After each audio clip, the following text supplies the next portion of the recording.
A game called No Mercy was recently banned from Steam and was also banned from several countries. It is being called a grape simulator because the main character's goal is to exploit every female family member, including his mother. The game's developers tried to defend their creation by saying that it's just a game and to be open-minded about human fetishes that aren't harming anyone. You can read more about their statement in their post on the Steam discussion board. Ultimately, the developers decided to pull the game off Steam, and those calling for its removal immediately celebrated this outcome. Now, I want to share my opinion on the matter. The developer describes the game as a choice-driven visual novel focusing on male domination in Alabama. Just from that, it's easy to see why so many people would have a problem with the contents of the game. Some are going as far as to say that the game and its developers are vile and evil people, while others are defending the game by comparing it to other violent titles like GTA or Red Dead Redemption or even Silent Hill 2, which in my opinion are unfair comparisons. As far as studies go, violent games like GTA didn't make anyone more violent because games don't make people violent. However, the same cannot be said about pornography. People can become desensitized to these kinds of content and would often seek more extreme or explicit content.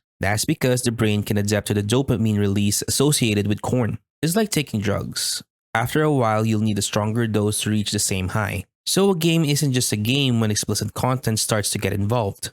I'm not saying these kinds of content don't belong in video games.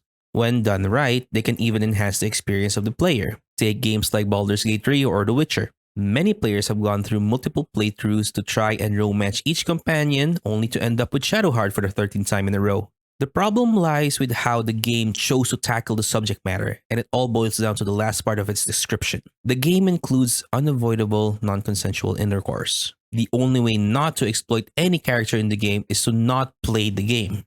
Otherwise, you have no choice but to show no mercy to your chosen victim.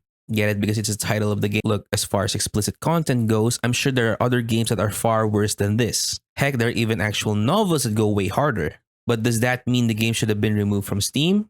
For me, it's up to Valve to decide that. I would never buy or play the game because I don't want to financially support it. It's just not for me. Would things have been better if the game never existed? Well, let me ask you, would it be better to remove pornography altogether? I know what Gooners would say. At the end of the day, I think removing it from Steam is a net positive, and Valve should probably do something about their terms of service, even if the game is for adults only, because they have their ways of getting access to these things. And being the biggest platform to buy games for people aged 12 and up, I do believe some other forms of security should be put in place. So to end this video, I want to say that I don't support any form of violence against women and children. I don't think any form of media should encourage these violent acts. I understand that as a visual novel, it's allowed to explore these topics, but I think it's going a bit too far and lands itself in the territory of promoting these acts. Or maybe I'm wrong and it's just a game, and it wouldn't have a profound impact on the actions of whoever plays it. The game is not for me. If it's for you, I might judge you a little, but feel free to share your opinions in the comments below. Until next time.